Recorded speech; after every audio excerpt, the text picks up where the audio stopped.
un.com, and listeners like you who donate to this NPR station.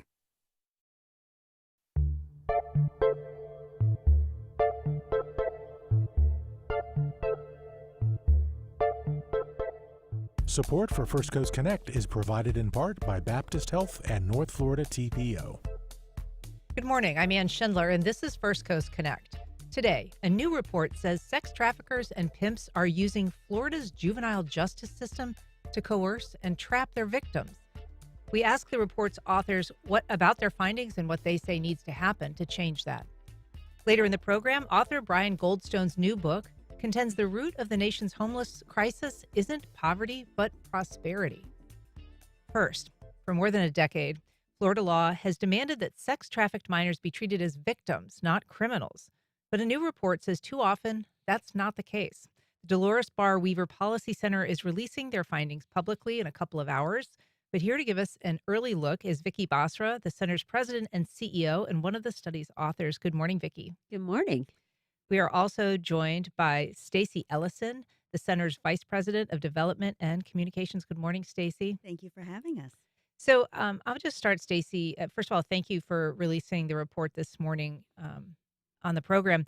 The report's called See the Girl, Trafficked Behind Closed Doors. And it basically is looking at shortfalls of a 2012 law called the Florida Safe Harbor Act. Can you just remind us what that law is supposed to do?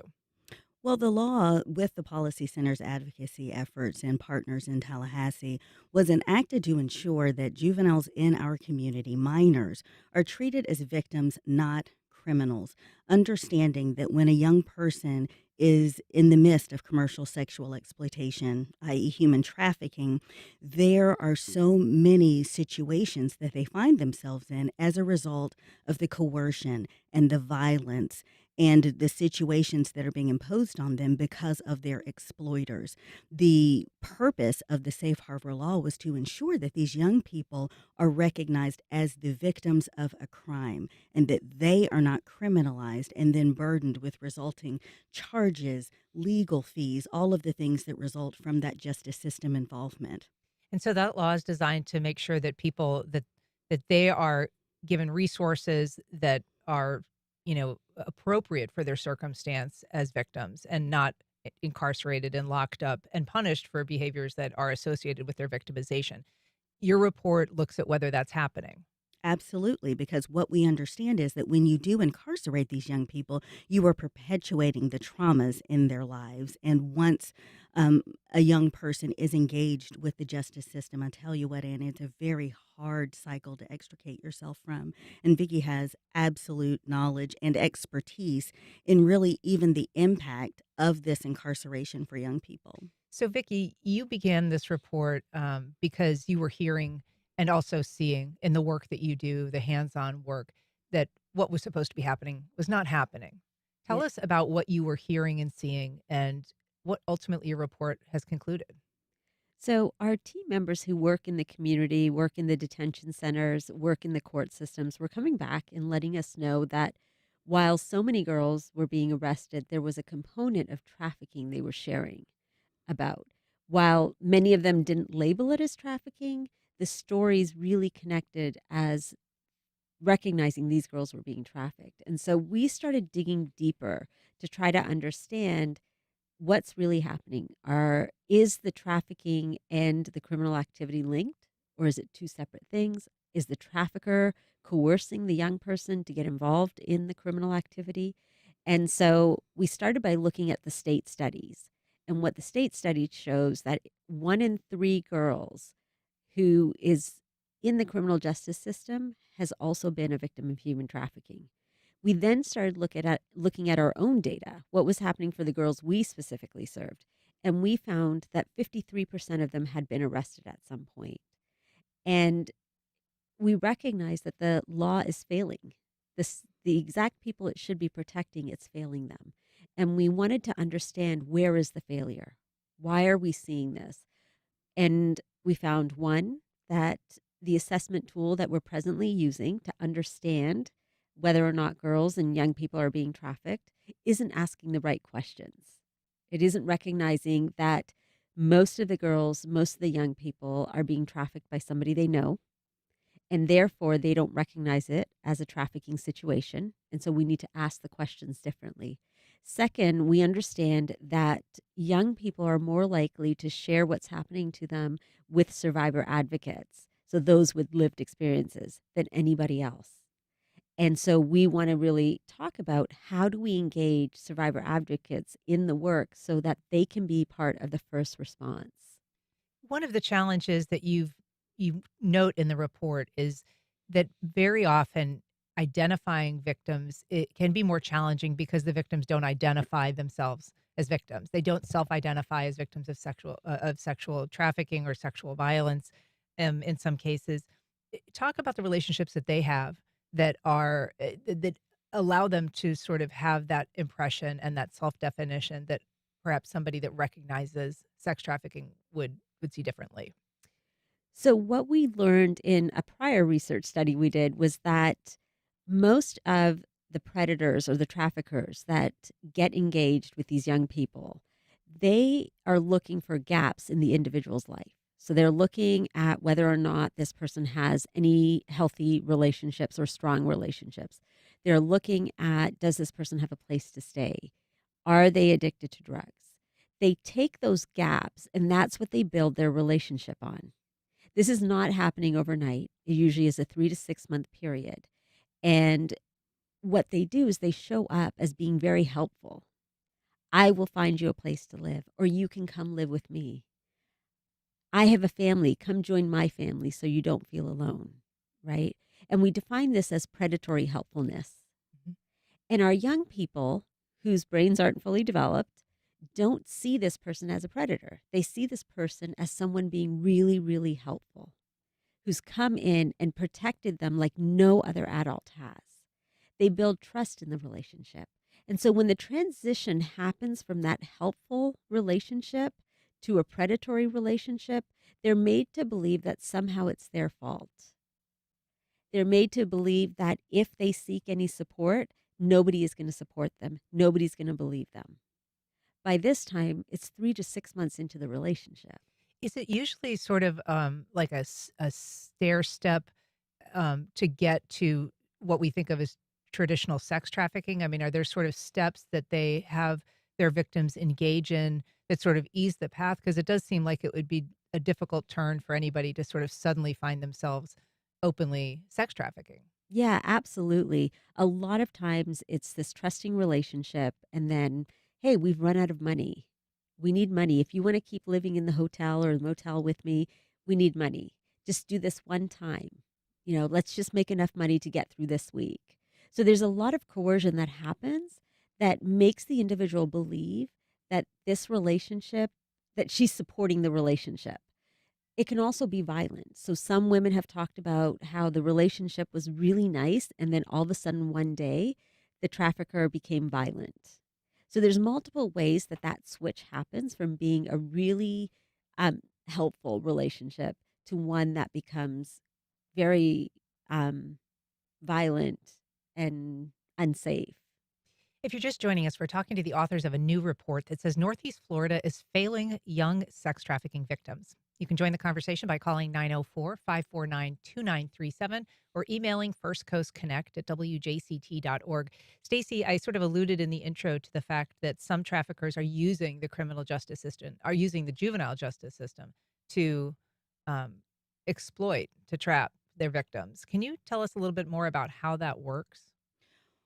Well, while I am certainly not the expert, I can tell you what I've learned as I have read our research and spoken with our professionals at work as well. And traffickers, predators, are incredibly crafty and incredibly knowledgeable of how systems work. Therefore, they are able to manipulate them. I've learned so much from Vicky, sitting with her and listening to her. And if, in fact, a young person is incarcerated, is locked up for perhaps misdemeanor charges related to their trafficking, guess who's usually coming to bail them out? It would be their trafficker. Mm. They understand how to work the system so that they then, to Vicky's point, are perpetuating the idea in this young person's head that this is the only person I have. this is the only person who's coming to help me. Those connections become deeper as they become more and more unsafe. Um, and it's something that as a community, we must recognize how these cycles happen so that we are able, as a community, to enact the policies and procedures that break those cycles and those unhealthy connections. In terms of cycles, you were talking about different coercive methods, Vicky. One of the things that the report talks about that is just especially distressing is the idea that very often victims are threatened with the exploitation of their children if they don't consent or if they don't participate in sex trafficking. That more than 20% of the people that you serve say that that was a threat that was made to them, that their children would be trafficked if they didn't do it themselves. Absolutely. The trafficker is using multiple factors to coerce, whether it's addiction, whether it's their children, whether it's that I'm going to tell your family, I'm going to tell them what you're doing. Their whole relationship is built on threat and fear. And so when I'm living in a space of threat and fear, a person can make me do whatever they want me to do, especially if they threaten my children. So one of the things that traffickers can use if somebody has begun participating, whether it's to help with the rent or, to pay for a bill, if they've engaged in that once, is to shame them. The fact that they've become this thing, this other person by their behavior. And so shame is a big part of it. And I'm curious what relationship the policy center has to sort of, I guess you'd call it kind of more positive sex worker um, philosophies.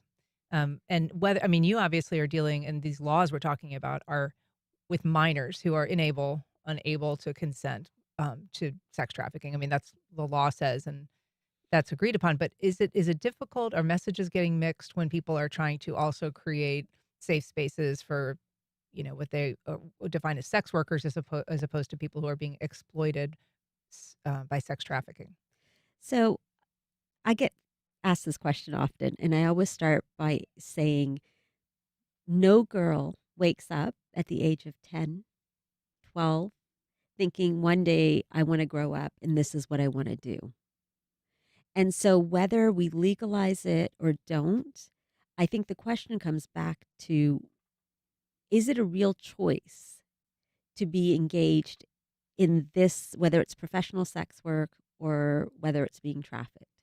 Because I believe that if women had more choices and opportunities to make similar amounts of money, if there were less barriers for women who've been in the criminal justice system to attain jobs where they could get a true living wage, then there's concept of choice, right? But when there's no real choice, then I think the question we ask is really a mute question, because we're talking about an occupation that nobody grows up in school saying they want to be part of. Sure, and also I think of no parent wishes that for their child, and so that does seem like at least in the early days of a universal belief. What are some of the recommendations, Stacy, that the report is making here in terms of things like the assessment tools? Or Vicky, I don't know if that's something you'd rather address. Absolutely. So, as I shared earlier, definitely taking a look at our assessment tool, seeing are we asking the right questions to really understand what's happening in this young person's life, right? What actually happened to even get them to a point that they're now have been coerced into the relationship, understanding the relationship. Second is really involving survivor advocates in the work. We know they can do this work better than any one of us can. Girls tell me all the time, Miss Vicky, I don't want to talk to you. I want to talk to someone who gets it, who understands what I've been through, who can speak the way, I understand them and they understand me. I think we also need to implement more formal insight over what is happening. So when we see these young people incarcerated in front of judges, are we asking the right questions? And that goes back to also making sure we're gathering the data.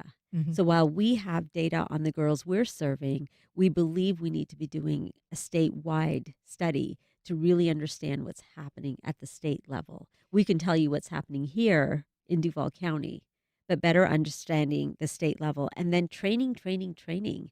Our first responders need training so that when they see certain things, they can recognize what's happening. They can understand what questions they need to be asking, and what to do when a young person in front of them identifies as being trafficked. Well, you talk about involving survivors in the process, and the report gets pretty specific about some ideas on that front, including whether if there's a call that comes in to 911 or to a first responder in an emergency situation that involves a minor, that you would like to see it, if not routine, at least somewhat more systemic, to have a survivor go with first responders. I'm curious what kind of response you get on that suggestion from people, from law enforcement, for instance, because it seems like that could be controversial, complicated. We actually have a great relationship with the sheriff's department here, and they do utilize our survivor mentors. So, if a young person comes in, they are the first ones to call our crisis line, and our team goes out and works with them. So, we have a great relationship. I think it's a model that works great in Jacksonville, and I think other communities need to do it more often. Yeah. You kind of have to remember that in those situations, often the interactions that these young people have had with law enforcement has not been positive. And so when we're thinking about that, it's really about the concept of trust, that someone is alongside this interaction with law enforcement who is my advocate. And that's almost how it's seen at the beginning. This is someone who's here for me, Hmm. not to punish and not to be punitive, but to be my advocate, even at this first touch. And it can truly change the outcome of a situation from the beginning. But that again, relies on law enforcement seeing this person as a victim. So if you're responding to a scene and a young woman has attacked someone or has shoplifted or has stolen someone's credit cards and used them, you are asking the law enforcement individual, the officer, to view them differently and to kind of allow this person who is a survivor advocate come in and start talking to the person that they are perhaps wanting to interview for criminal Hmm. purposes. And so Hmm. that must be difficult to change the mindset or to persuade law enforcement that that's an appropriate way to approach a crime scene, right? That's right. And I mean, it's law enforcement, and it's our community as a whole, right? Because we are trained to look at behaviors and address behaviors. But at the core of the Policy Center's work, it's about okay, we see the behavior, but let's see what contributed Mhm. to this particular moment.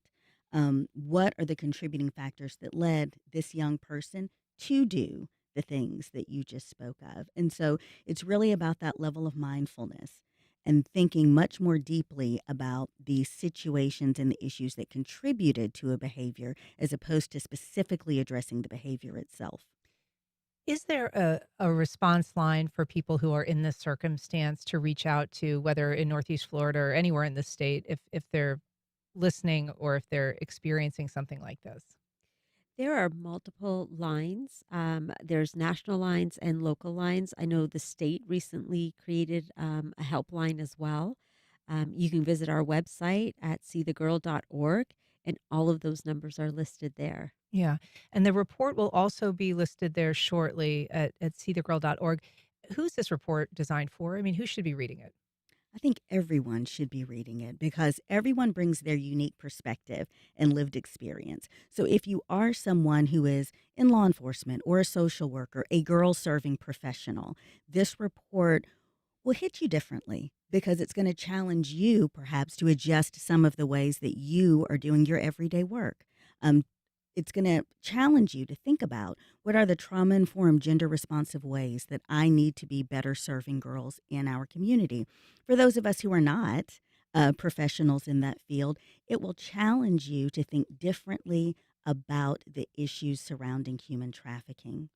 When I think so often about how many of us grew up, the songs, the movies, the overall social messaging that we received around prostitutes, who we now know as women who are trafficked and who are victims, it has shaped the way we think of not only the issue, but those who are being victimized. And reports like this help you look at those things differently. And when we talk about policy and practice reform, what we know is that change begins individually within our community. When our community changes its mind about something, that's when the policies, the practices, the votes change to the benefit. Well, Vicky, Basra, Stacy Ellison, thank you so much for coming on this morning and talking about this new report and sharing it with us. We appreciate it. Thank you for Thank you. having us. Thank you. All right. Up next, some of the hardest working people in America are homeless. We talked to the author of There Is No Place for Us ahead of his local book reading.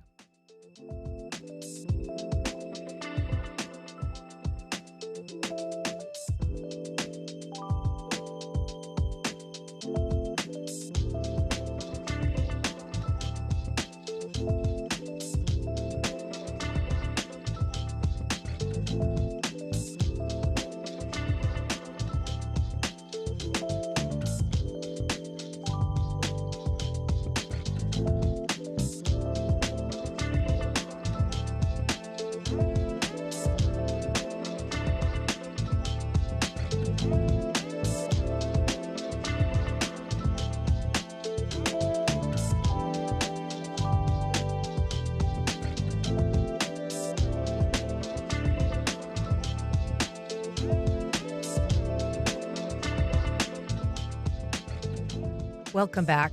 My next guest has spent years studying the crisis of working homelessness in America. Brian Goldstone is a journalist and an anthropologist who has written for the New York Times, Guernica, Harper's, and the New Republic. His new book is called There Is No Place for Us, Working and Homelessness in America. He joins us via video ahead of his reading here in Jacksonville next week to talk about it. Brian, thank you so much for being here. It's great to be with you, Anne. So I will say this looks like a daunting book. I've got it right here. The subject is heavy. The book itself is large, but it is just so unbelievably readable.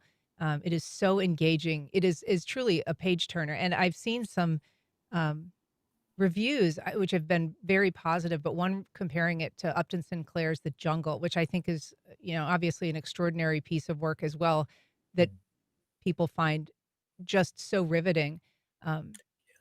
So congratulations on the book. Thank you. Thank you. I really appreciate you saying that because a big sort of aim with this book was to take issues that so often turn into abstractions, the housing crisis, the homelessness crisis, the crisis of low wage work in America. And for even those who are deeply familiar with these subjects, the aim was to not just put a human face on it, but invite readers to travel along, with these families on their journey in their sort of desperate attempt to secure housing, and to kind of make something that for some people might already be familiar, and sort of force us to see it with new eyes, and to make that, as you said, extremely readable, so that people would really be pulled into the emotional and visceral reality of what it feels like for parents and their kids and individuals when this most basic human necessity, a place to live, is always out of reach.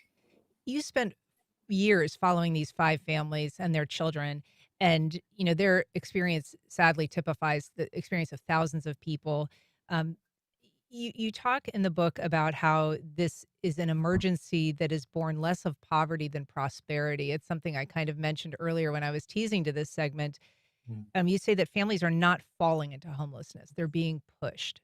Can you explain that? Absolutely. Yeah. It really drives me nuts. And I have said this myself when people say, all these families, all these individuals are falling into homelessness. It makes it sound like they just kind of tripped and stumbled into this insecurity. And what I was really shocked to discover in reporting this book over a period of 5+ years was that at every turn in these family stories, there were entire systems that were actively militating against their stability. And you mentioned the argument in the book that counterintuitively, this is not a crisis that is stemming from poverty, as we, I think, tend to think about this most extreme form of deprivation, homelessness. We tend to associate it with poverty. We tend to associate homelessness, I think, with the most impoverished parts of our cities or the most impoverished parts of the country. But on the contrary, what I found is that homelessness, the threat of homelessness is becoming especially dire, not in the poorest parts of the country, but in the richest, most rapidly developing parts of the country. It's our, booming cities, our thriving cities, where the threat of homelessness has become especially acute. And I think that is because we're seeing these trends together. We're seeing unemployment at a historic low in many cities. We're seeing corporate profits surge. The signs of growth are everywhere. And it's those very dynamics that are actually, pushing people not just out of the neighborhoods they grew up in, but increasingly out of stable housing altogether. They're wages that our workers who are powering our cities, the wages that they're earning simply are not enough to keep up with skyrocketing rents. And as areas gentrify, as they are revitalized and become redeveloped, poor and working class people become the casualties of that growth. I want to dig into that in a bit more. But one thing that makes this book so effective, I think, is that we often hear about people who are one or two paychecks away from homelessness, and then we also have this population of the seen homelessness that we see living on the street in tents and in other makeshift shelters. And your book, first of all, really emphasizes how incredibly hard workers the people are that you are following and that you embed with on this whole journey, and that Mhm. they are moving from that vulnerability of one or two paychecks Yeah. away from homelessness into homelessness. And so it's not this separate group of people, it is this one evolution that you're following. Yeah. Yes. I try to show in the book that that what we see on the street, as awful as that is, and to be clear, the last 2 years have seen the highest level of homelessness on record. And that, when I say homelessness on record, I'm referring to the homelessness that is counted in the annual homeless census. That is homelessness that is either visible on the street, or families and individuals who are living in designated homeless shelters. And the last 2 years have shown the highest rates of that kind of homelessness on record since the homeless census started to be conducted. But I try to show that what we see on the street, the tents, are really just the tip of the iceberg. And in many ways, my book is about the rest of that immense iceberg that is under the water surface, that is invisible, that we're not seeing. And these are overwhelmingly families with children, um, with working parents who are living in their cars, who are trapped in these squalid, often extended stay hotels and motels, who are living in rooming houses, who are doubled up with friends or relatives or coworkers in overcrowded apartments. There's an entire world of homelessness that is out of sight. And but as you alluded to, I'm also trying to show that this is all just one big iceberg. We're not talking about this separate population of people, even though these are the hidden homeless, even though these are the homeless who literally don't count. They are left out of the official count. Um, I I show through the course of the reporting how you can be in a hotel room today, in your car tomorrow, and in a tent a year from now. That homelessness is an entire spectrum of insecurity, and it's very fluid. And there are just as many people who are living in tents who get up and go to work the next morning as there are families and individuals in their cars or in these motel rooms who get up and go to work. Brian, one of the women that you follow in this is Celeste, and her story is dramatic, but also in some ways very typical. Can you talk a little bit about her story? First of all, just how she became homeless. Yeah, her story begins in a very heart-wrenching and dramatic way.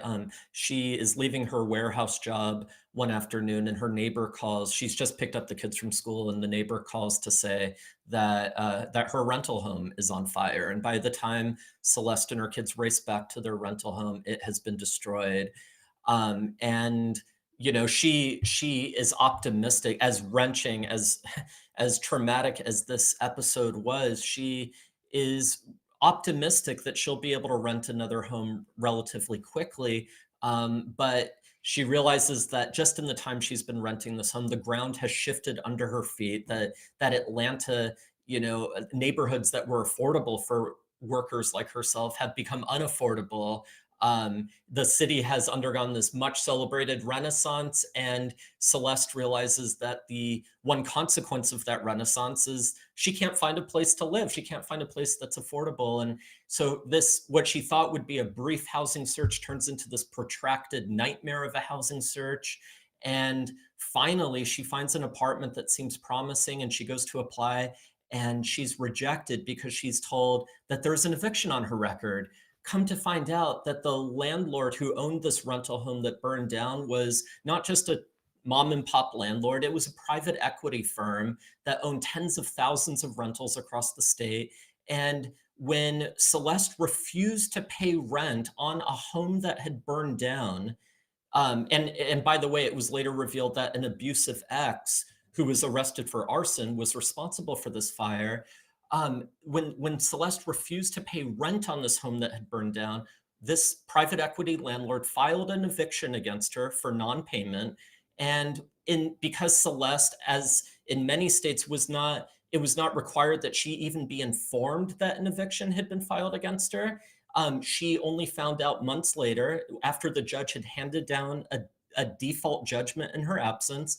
And the reason why Celeste's story is representative and not as dramatic as this circumstance was, not sort of this bizarre anomaly, is because, like millions of other families and individuals in this country, Celeste found herself with this eviction on her record. She found herself joining the ranks of what might be called America's credit underclass. And these are people for whom a 3-digit number, a credit score, has really come to determine whether they have access to something as basic as housing. And with this eviction on her record, Celeste's credit was tanked, and she did what countless other families in her shoes have done, and she went to an extended stay hotel where no credit check was required, only a lot of cash up front. And then she found herself in what another family in the book refers to as the expensive prison of this extended stay hotel.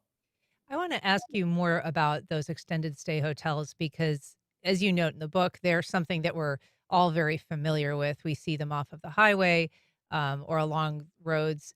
And some of them, I think we really just think of as extended stay hotels, but you have found that many of them have become a different kind of housing altogether. Can you talk about what purpose they serve in this new economy around homelessness?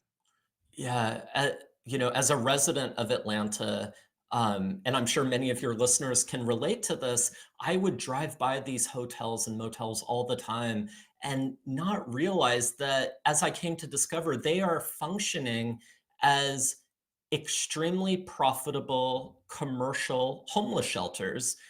These are not hotels as we tend to think of them. Uh, you know, some people might be familiar with the higher end versions of extended stay hotels, places like Residence Inn or Hometown Studios, where traveling business people or nurses might stay. But these extended stays on the budget or economy end of the spectrum are the ones that are truly proliferating across this country amid a national housing crisis. These places are serving as shelter of last resort for people who otherwise would be either on the streets or in their vehicles, or wherever else they could stay, an abandoned warehouse, a storage unit. And what is really remarkable about these hotels is not just the slum conditions that we see, and I can't tell you how many hours I spent in a variety of extended stay hotels. The conditions are truly abysmal. What is remarkable is not just those conditions, but the fact that like in Celeste's case, the extended stay hotel room she went to ended up being more than double what she was paying for the rental house that had burned down. But because people have nowhere else to go, these hotels prey on people's desperation, and they are basically able to charge whatever they want. And so these places are extremely expensive. They're extremely profitable. And what is just truly striking is that the same private equity firms and Wall Street investors who are buying up, vast swaths of America's rental housing, like the place Celeste had been living, are also cornering the market on the very places they go when people lose their housing. So Blackstone and Starwood Capital, two private equity giants, during the pandemic, they saw how extremely lucrative all of this insecurity could be. And they bought Extended Stay America, the largest chain of sort of economy extended stay hotels in America. They bought this chain for $6 billion. So homelessness really has become big business. And these hotels are kind of this entire invisible world of homelessness that many of us don't realize exists. If you're just joining us, I'm talking to Brian Goldstone. He is the author of There Is No Place for Us, Working in Homelessness in America. It is a in-depth study that he did with 5 families who became homeless in the course of his reporting. If you'd like to join our conversation, give us a call at 904-549-2937. You can also email First Coast Connect at WJCT.org, or you can reach out on social media. We've got a call from Daryl in St. Augustine. Good morning, Daryl. Go ahead. Hey, good morning, Ann. Interesting and show. In my shop next to the convenience store, there has always been a fella who works at the convenience store who lives in his car. So he's working and sleeping right there. Another woman lives in her car, her truck right there too. So any truck stop, you'll find the people that are in the transition. They've lost their house, but they haven't lost everything, and they've moved into their car, and they're getting to work or literally sleeping in the parking lot of their work. So that's just an entire segment of the population that I keep seeing. But they're transitioning from being in a house to being in a car to being in the woods. And it's extraordinarily sad. Daryl, thanks so much for that. Brian, your book takes place in Atlanta, but the story is universal. Certainly the experience in Jacksonville and in Northeast Florida is no different. Daryl's calling from St. Augustine, but he's seeing it there as well. And you talk about this, people who are waking up to go to their job. One woman who's showering daily in a hose. She's trying to do it in the hours where there aren't men around to watch her, but she's doing it and then heading off early to work. Yeah.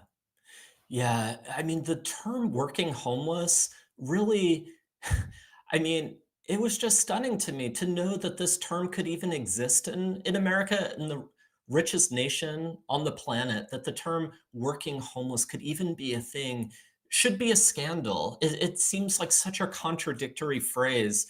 And yet, that is becoming the reality for so many people in this country. Right now, there are over 12 million people nationwide who are classified as severely cost burdened. And that means that they are spending at least half of their monthly income on rent alone.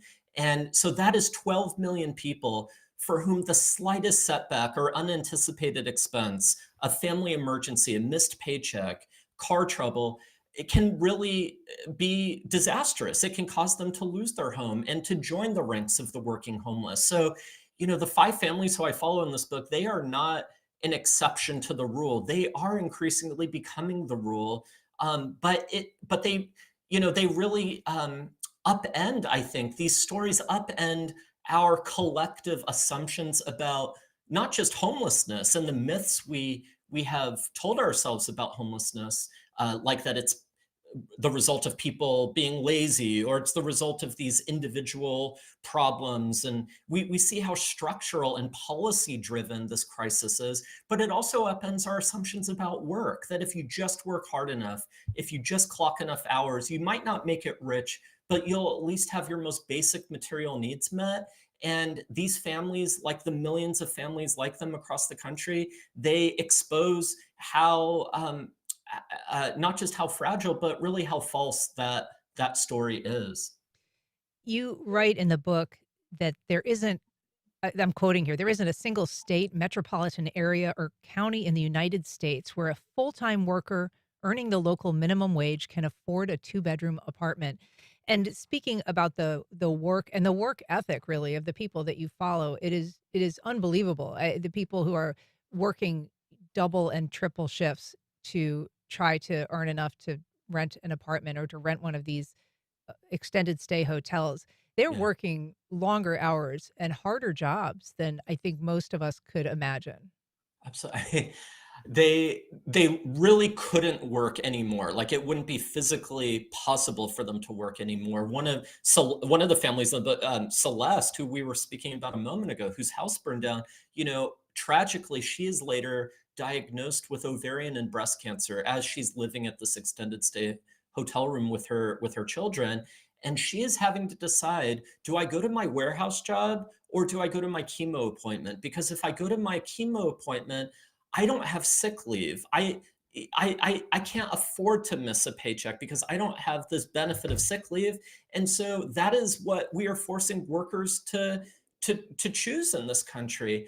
And I think that brings up an important point, which is that we often talk in when we're speaking about the affordability crisis about the growing chasm between what workers are earning in their jobs and just what it costs to have a place to live. And that's certainly true. That's true even in Jacksonville, even in Florida, where just this week the minimum wage went up to $14 an hour. That might seem really high for some people. It's certainly high compared to the federal minimum wage of $7.25 an hour, which is still the minimum wage here in Georgia.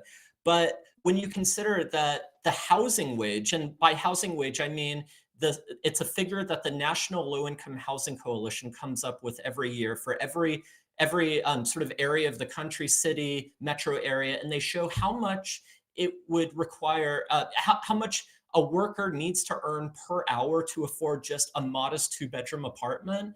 And in Jacksonville, the housing wage right now is $33.27 an hour.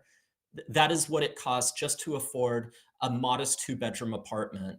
And so yes, that gap is very important, but equally important is that the nature of work itself has changed, becoming ever more volatile, ever more precarious, where people don't know how many hours they're going to be getting from one week to the next, where their employer gives them 29 hours a week because 29 hours a week because at 30 they would be eligible for health insurance and benefits like sick leave. So it's also how precarious work has become, the gigification of work, contracted out to third parties, Uber drivers, Lyft drivers who don't have any of the benefits that would come with full-time employment and other circumstances. So that is really what we need to be talking about, not just that wages aren't keeping up with housing costs. Yeah, and as you note, the problem in Jacksonville, we know that there's 30,000 or more families that are in need of safe and affordable housing, in addition to our homelessness problem. But Yes. there is obviously a housing problem, and I want to talk more about that. We're going to need to take a short break, but I want to talk more about the role of prosperity in creating this problem, and in terms of escalating rents, and then also just people who are able to profit off of this system. I'm talking to Brian Goldstone. He's the author of There Is No Place for Us Working and Homeless in America. We're going to take a short break. We'll be back in just 2 minutes.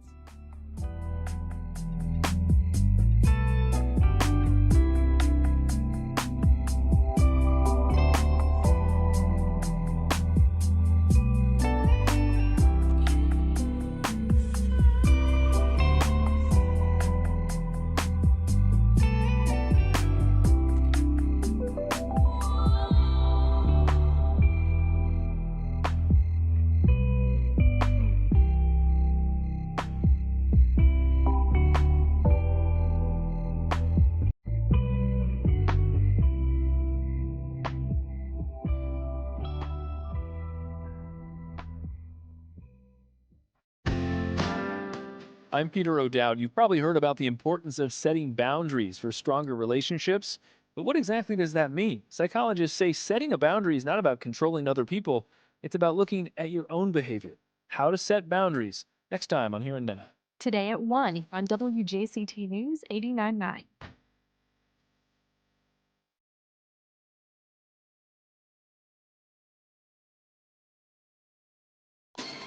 On the next Fresh Air, Dwayne Johnson once considered switching from wrestling to mixed martial arts.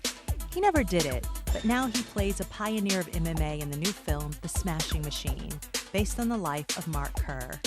Johnson talks about the film, being The Rock, and being a third-generation wrestler in his family.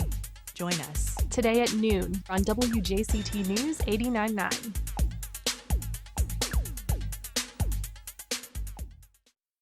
Part of the joy of baseball is arguing with the ump, whether from your couch or in a dugout emptying melee. But can you argue with a robot? Well, next season, Major League Baseball is adding an automated system to call balls and strikes. A human umpire will still be behind the plate, but batters can request instant reviews from the robotic system. Will it make for a fairer game or drain the human drama out of America's pastime? That's on the next On Point. Today at 11 on WJCT News 89.9. The Supreme Court begins its new term next week. The High Court has agreed to hear cases on several hot-button issues like tariffs, trans athletes in sports, and the use of presidential power. The rulings could change constitutional precedent as we know it. What's at stake in these cases next time on 1A. Today, starting at 10 on WJCT News 89.9.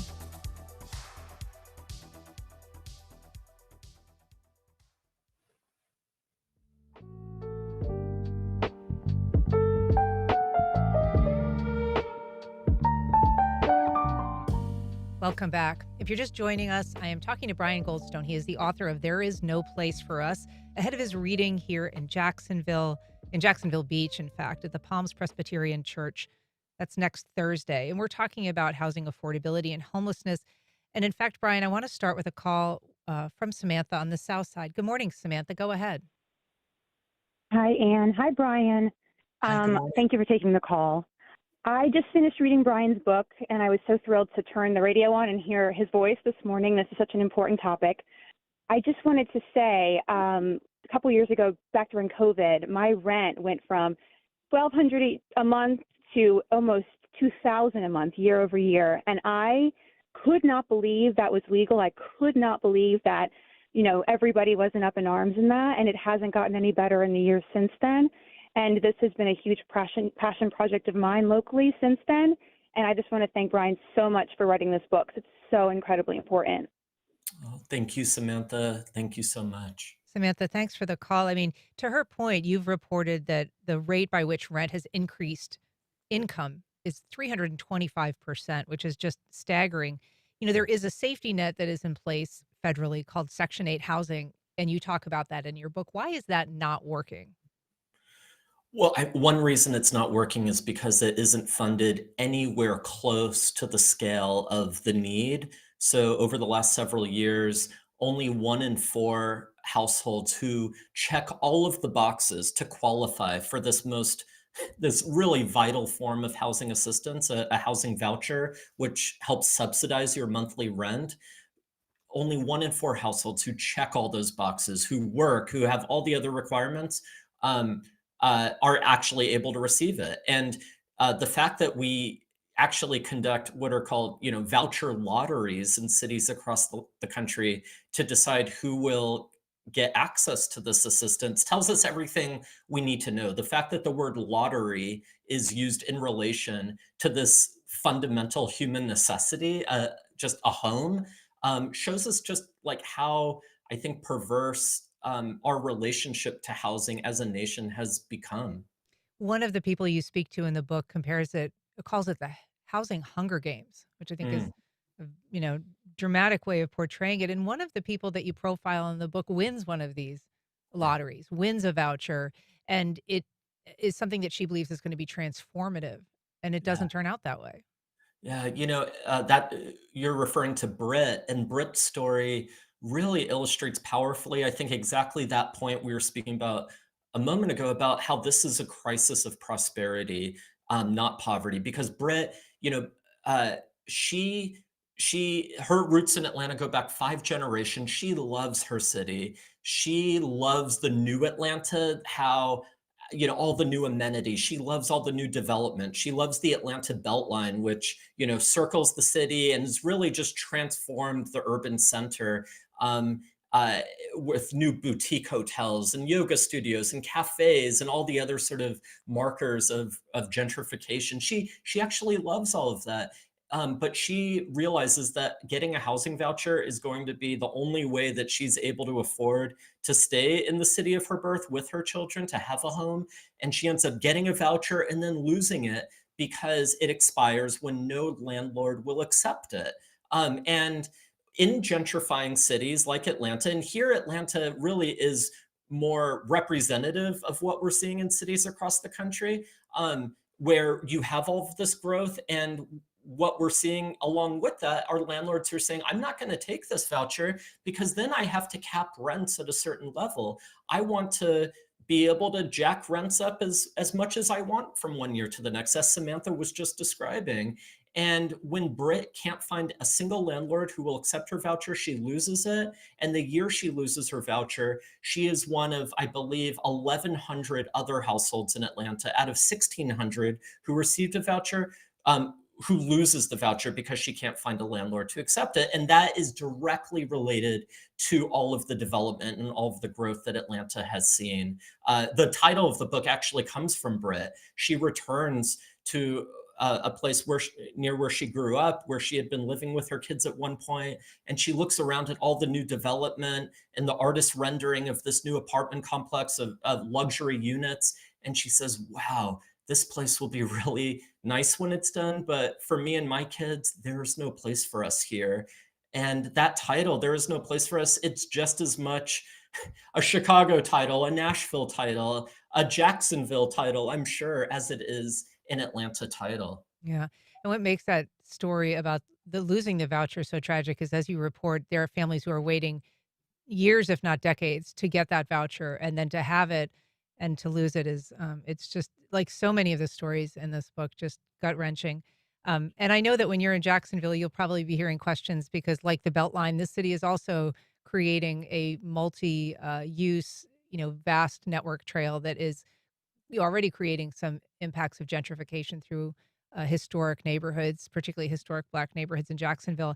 I do want to say your reading is in Jacksonville Beach. It's Thursday, October 9th. It's free, but you are required to register for the event. So you can go to the Palms Presbyterian Church site for that. Anything in particular that you're going to be tackling when you're here, Brian? I think just really looking at how the trends that I'm describing in the book and the stories that I'm telling through these families' experiences, how it relates to the reality that folks are seeing on the ground in Jacksonville and other communities in Florida, and also how we can address this, how we can solve this problem at the scale of the catastrophe that it's become. Well, Brian Goldstone, it's a pleasure to talk to you. He's the author of There Is No Place for Us. Thank you so much. Thank you for having me. I really appreciate it. All right, we'll be back tomorrow. Thank you.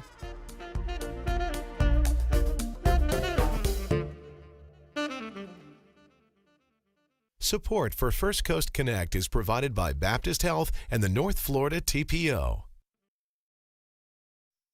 Baptist Health is a proud supporter of First Coast Connect. Baptist Health, committed to building a healthier community for all of us.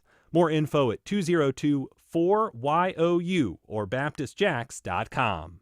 The North Florida TPO is committed to shaping our transportation future. We're focused